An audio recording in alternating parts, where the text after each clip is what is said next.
In today's video, I'm going to be talking about the things that you need to know to shoot professional pictures with your iPhone. Pictures. I tend to say pictures. I will even share one of my Lightroom presets with you today for free down below to help with your editing. Small cameras like the Fujifilm X100V, Ricoh GR3, and Leica Q2 have become immensely popular over the last 2 years for their small form factor, ease of use, and film emulations. If you want to take similar photos, your iPhone is the next best thing. I'm gonna be going over and showing you the settings that I use in camera, some of the tips and tricks that I use when taking photos with my iPhone, and then how I edit them in Lightroom Mobile, and also a spicy little app called DEHANCER, which gives you the film emulation. Okay, so we're gonna go into our Apple Settings app and scroll all the way down until we find Camera.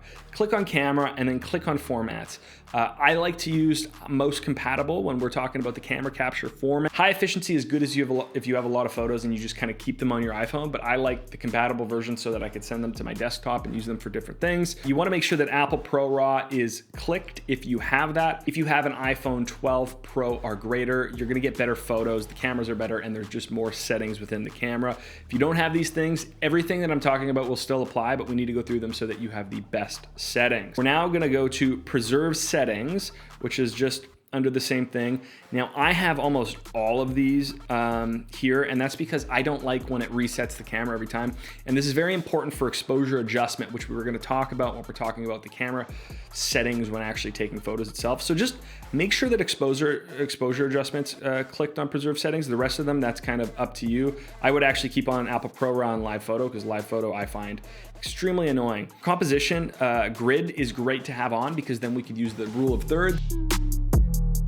So one of the biggest reasons that mirrorless cameras take way better photos than iPhones is obviously they have a large sensor, but another thing is you have manual control over all of those settings within your camera. What the iPhone does is it uses different computer algorithms to take the best photo possible that it thinks is the best photo.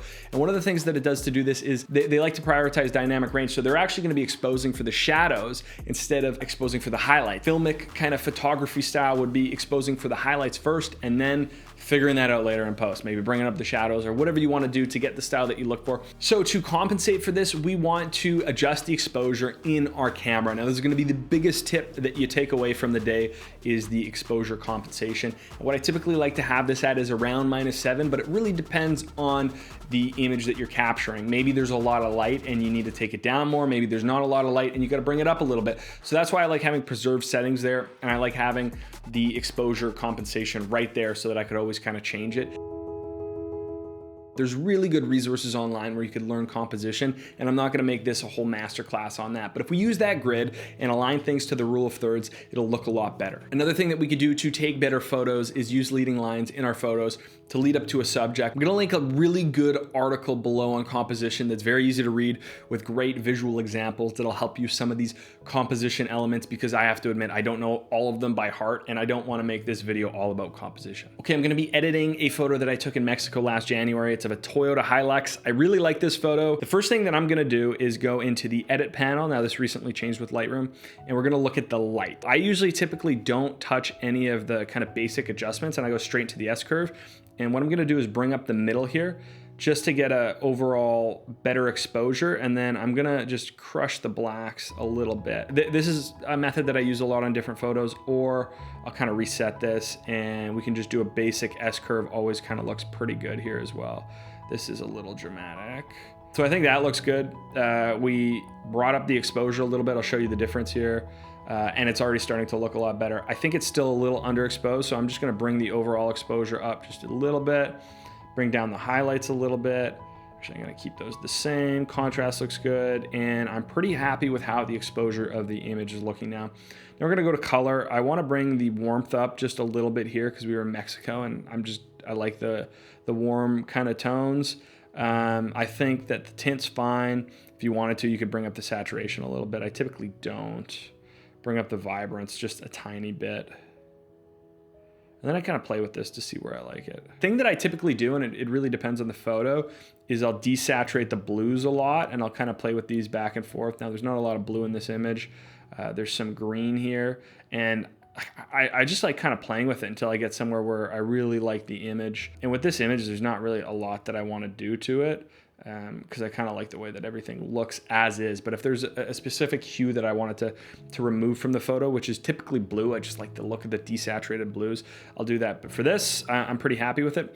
All I'm gonna do for the rest of this is a 0.5 or -5 dehaze. Sometimes I'll take the clarity down just a little bit as well, because these cameras kind of can over sharpen. And then what I've really been liking to do, and I'm gonna show you 2 different ways that you could do this, is I like to just increase some grain, and this gives it a really kind of filmic look when you are exporting that to like Instagram or something like that. It just gives it a bit more of that filmy, grainy look. I just bring it up to about 33%. Boom, done, and then save copy to device, and then we have the photo. And typically, that's all I'm gonna do. I'm just gonna do that and then bring that into Instagram and post it on my story, because that's what I do with these photos. I'm gonna link my preset down below for free for you to download. I also created a couple other presets that if you're interested in purchasing, those are down below as well, but I wanted to give you a free one so that you could get rolling. So what I typically like to do is go through and I turn most of them off to start. Like, I don't like any of them on. So that I could kind of see the adjustments that I'm making. One of the biggest things that you could do here is obviously emulate film. So Kodak Portra 400, let's take a look at that with and without. You know, for this photo, I kind of like it. It does take away some of the warmth because you get like a tealy blue, but it looks pretty cool. You could try 800 and see what the difference is there. Just for the sake of this video, I'll add Kodak Portra 400, but I typically don't actually do the film emulation because I like the way that I edit the photos originally in Lightroom. But I'll show you the other things that I do add, and it's pretty basic. Like, I don't go through all of these different things. I just go to film grain. I like the positive film grain. The negative film grain is a little bit more, so it's quite strong. Positive film grain usually looks good. You could adjust the amount to your taste, the size, all that stuff. I usually just adjust the amount. Then I like to add halation. Actually, I don't usually add halation because I feel like it's so overdone nowadays. Like, look at the increase there. You just notice all these photos with halation. So I typically have it extremely low if I have it on at all. The one thing that I do really like using DEHANCER for is the bloom. It's basically like you're putting a ProMist filter on your camera without actually having to put a ProMist filter on your camera. I like to keep this very low, but it does add like a little nice vintage feel to it. So that's all the preset or the edits that I typically do.